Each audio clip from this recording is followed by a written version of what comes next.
1455년 한 여자아이가 태어났습니다. 훗날 조선 역사상 가장 처참한 죽음을 맞이하게 될 운명의 주인공, 패비 윤씨입니다. 그녀는 왜 왕비의 자리에서 쫓겨나 사약을 받아야 했을까요? 그리고 그녀의 죽음은 왜 조선 역사상 최악의 피바람인 갑자사화로 이어졌을까요? 오늘은 조선 왕실 역사상 가장 잔혹했던 고부 갈등의 진실을 파헤쳐 보겠습니다. 1473년 18살의 윤씨는 성종의 첫 후궁으로 간택되어 궁에 들어왔습니다. 당시 성종의 정비였던 공예왕후는 몸이 약하고 결혼 후 6년이 지나도록 아이가 없었습니다. 신하들이 후궁을 드릴 것을 청했고 윤씨가 첫 번째로 뽑힌 것입니다. 궁에 들어온 윤씨는 검소하고 온화한 태도로 성종의 총애를 받았습니다. 왕실의 세 대비, 정의왕후와 인수대비, 안순왕후 모두 처음에는 윤씨를 좋게 평가했습니다. 그런데 문제는 여기서 시작됩니다. 윤씨가 임신했을 때 시어머니 인수대비는 2명이 후궁을 더 드리게 했습니다. 엄숙이와 정소용이 그 주인공이었습니다. 왜 아이를 베고 있는 며느리가 있는데 후궁을 더 드렸을까요? 인수대비는 왕실의 권력이 한 여인에게 집중되는 것을 경계했던 것입니다. 1476년 공예왕후가 세상을 떠났습니다. 그리고 같은 해 윤씨는 세자를 낳았습니다. 훗날 연산군이 되는 아이입니다. 정의왕후는 후궁 중에서 윤씨가 검소하고 정성이 넘친다는 이유로 새 왕비로 결정했습니다. 윤씨는 마침내 조선의 국모가 된 것입니다. 그러나 이것이 비극의 시작이었습니다. 왕비가 된 윤씨의 성격이 변하기 시작했습니다. 아니, 어쩌면 원래의 성격이 드러난 것일 수도 있습니다. 실록에는 윤씨가 투기가 매우 심했다고 기록되어 있습니다. 왕의 총애를 독차지하려는 욕망이 강했던 것입니다. 문제는 성종에게 이미 여러 후궁이 있었다는 점입니다. 특히 엄숙이와 정소용은 인수대비가 직접 드린 후궁들이었습니다. 윤씨는 이 후궁들과 끊임없이 갈등을 빚었습니다. 그리고 그 갈등의 중심에는 항상 시어머니 인수대비가 있었습니다. 인수대비, 그녀는 조선 최고의 여성 지식인으로 불리는 인물입니다. 여성을 위한 교훈서인 내운을 직접 저술한 완벽주의자였습니다. 그녀는 법도와 원칙으로 왕실을 지키려 했고 며느리에게도 같은 것을 요구했습니다. 그러나 윤씨는 달랐습니다.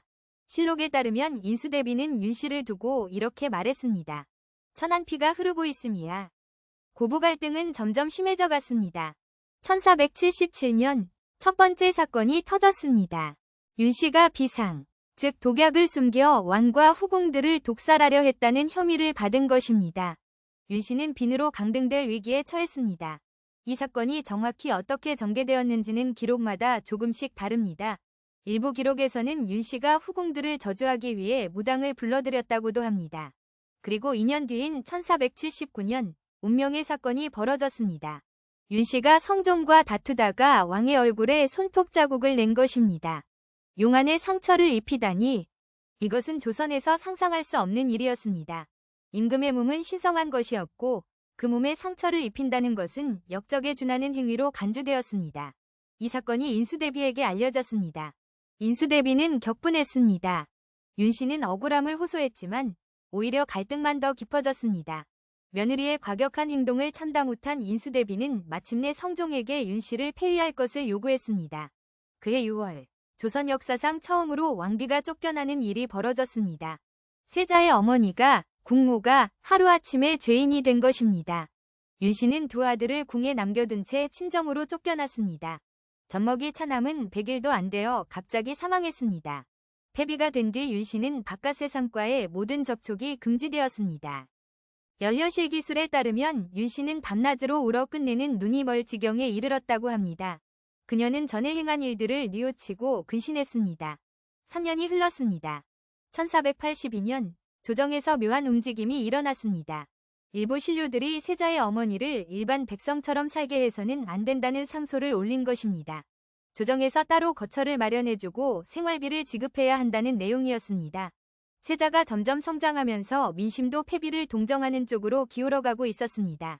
그러나 이것이 오히려 윤씨의 죽음을 앞당겼습니다. 정의왕후와 인수대비는 여전히 폐비를 혐오했습니다. 특히 성종의 후궁들인 엄숙이와 정소용은 폐비를 더욱 모함했습니다. 만약 세자가 왕위에 오르고 어머니가 복권된다면 그녀들의 운명은 어떻게 될까요? 결국 성종은 영돈영부사 이상 3정승과 6조 관원, 대간들을 모아 패비 윤씨에 대한 문제를 논의하게 했습니다. 회의 결과는 사약이었습니다. 1482년 8월 16일 좌승지 2세자가 사약을 들고 윤씨의 집을 찾아갔습니다. 27살이 나이였습니다. 왕비가 된 지 겨우 3년 만에 패출되었고 패출된 지 3년 만에 사약을 받은 것입니다. 김효록에는 충격적인 기록이 남아있습니다. 윤씨가 사약을 마시기 전 피를 토했고 그 피 묻은 적삼을 어머니에게 주며 말했다고 합니다. 훗날 내 아들이 왕이 되면 이것을 보여주십시오. 윤씨의 시신은 처음에 묘명도 없이 장단에 매장되었습니다. 그러나 7년 뒤 성종은 세자즉위 이유를 고려해 윤씨지묘라 명명하고 묘지기를 두어 관리하게 했습니다.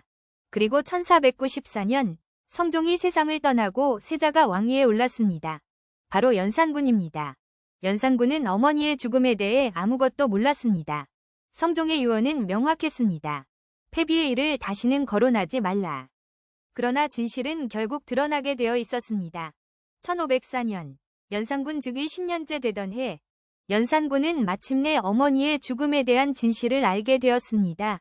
일부 기록에 따르면 외할머니 신씨가 피 묻은 적삼을 보여주었다고 합니다. 진실을 알게 된 연산군의 분노는 하늘을 찔렀습니다. 갑자사화가 시작되었습니다. 연산군은 어머니를 죽음으로 몰아간 모든 자들에게 복수했습니다. 먼저 성종의 후궁 엄숙위와 정소용을 궁중뜰에서 직접 때려 죽였습니다.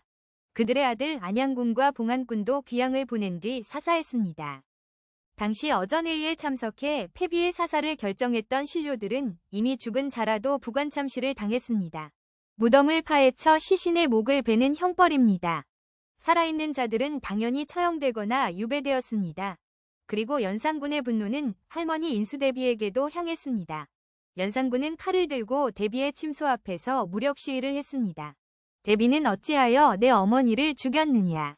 인수대비는 그 충격으로 몸져 눕게 되었고 얼마 지나지 않아 세상을 떠났습니다. 연산군은 어머니를 제헌왕으로 추승하고 묘를 회릉으로 계칭했습니다. 22년 만에 어머니의 명예가 회복된 것입니다. 그러나 이 복수극의 결말은 비극이었습니다. 2년 뒤인 1506년 중종반정이 일어났습니다. 연산군은 폐위되어 강화도로 유배되었고 그해 세상을 떠났습니다. 그리고 어머니 패비 윤씨의 명예회복도 다시 취소되었습니다. 그녀는 영영 신원되지 못한 채 역사 속에 남게 되었습니다. 시어머니와 며느리의 갈등으로 시작된 이 비극은 결국 조선 역사상 최악의 피바람으로 끝났습니다. 패비 윤씨는 세자를 낳은 왕비였지만 투기심으로 패비되었고 사약을 받아 죽었습니다.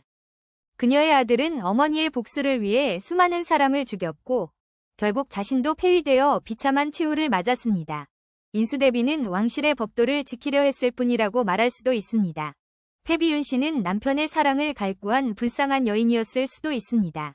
그러나 그 갈등이 낳은 결과는 너무나 참혹했습니다. 여러분은 이 비극의 책임이 누구에게 있다고 생각하시나요? 시어머니 인수대비일까요? 며느리 패비 윤씨일까요? 아니면 둘 사이에서 제대로 된 역할을 하지 못한 성종일까요? 역사는 우리에게 많은 질문을 던집니다. 그리고 그 답은 여전히 열려 있습니다.